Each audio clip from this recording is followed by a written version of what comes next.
Ce qu'aurait dit Bezrat Hashem à l'élévation de l'âme de mon cher ami Rabbi Nissim Chai Ben Nesodi Jacqueline. Chers amis, le Rosh Yeshiva de Hebron, il s'appelait Rav Hillel Zaks. C'était le petit-fils du Chafetz Chaim. Cet homme-là raconte qu'un jour, il y a un homme qui est venu et qui a voulu offrir à la yeshiva un Chamisha Chumshe Torah, la Bible avec un commentaire. Le Rav, il a voulu l'honorer, il a accepté donc de mettre ce livre, jusqu'au moment où en l'ouvrant, il voit que ce n'était pas un Chamisha Chumshe Torah ordinaire, c'était avec le commentaire d'un homme hérétique, un grand sage entre guillemets hérétique. Et le Rav s'est dit, oh, je ne peux pas faire ça.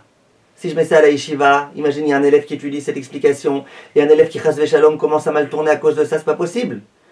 Dans une yeshiva, il n'y a rien à faire avec des livres comme ça. Il ne savait pas très bien quoi faire.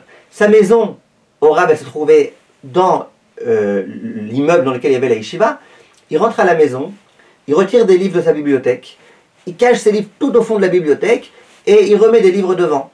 Et si je les cache bien, comme ça personne n'en arrivera à les lire, moi je ne les ai pas jetés, si un jour cet homme-là me demande où est-ce qu'ils sont passés, je pourrais lui montrer, et puis voilà.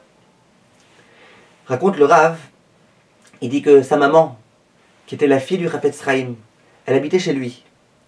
En pleine nuit, le lendemain donc du jour où il a fait ça, en pleine nuit elle se réveille. Elle se sent pas bien, elle commence à faire des allers et retours, et puis quand son fils l'aperçoit, elle lui dit, qu'est-ce qui se passe exactement? Il y a mon papa, le Chafetz Chaim, il est venu en rêve. Il m'a montré cette étagère-là. Il me dit, mais qu'est-ce que ces livres font chez vous à la maison? Il dit, j'ai pas compris, je vois des livres normaux, qu'est-ce qui se passe? Immédiatement, le Rav Hillel Zaks a compris. Il a retiré les livres qui étaient cachés derrière les livres, entre guillemets, normaux. Il a été accomplir la mitzvah de brûler des livres.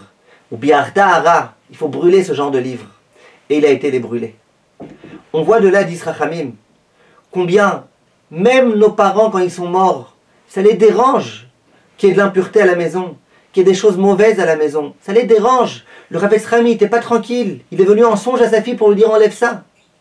Vient le Rabbi Derman et il dit si c'est vrai à propos de ce genre de livre, combien est-ce vrai à propos des appareils impurs qu'on a aujourd'hui dans nos mains, à propos des réseaux sociaux, certains d'entre eux en tous les cas, à propos des iPhones que les gens ils ont dans leurs mains et dans lesquels c'est pire que de l'hérésie. Il y a et de l'hérésie, et du Gilou Yarayot, et des mauvaises idées, et des mauvaises choses. Et nous on pense qu'on peut être tranquille, nos parents ils sont tranquilles en haut. L'essentiel c'est qu'on donne beaucoup d'argent à la tzedaka. Non, préoccupons-nous un petit peu de nos parents, de leur honneur.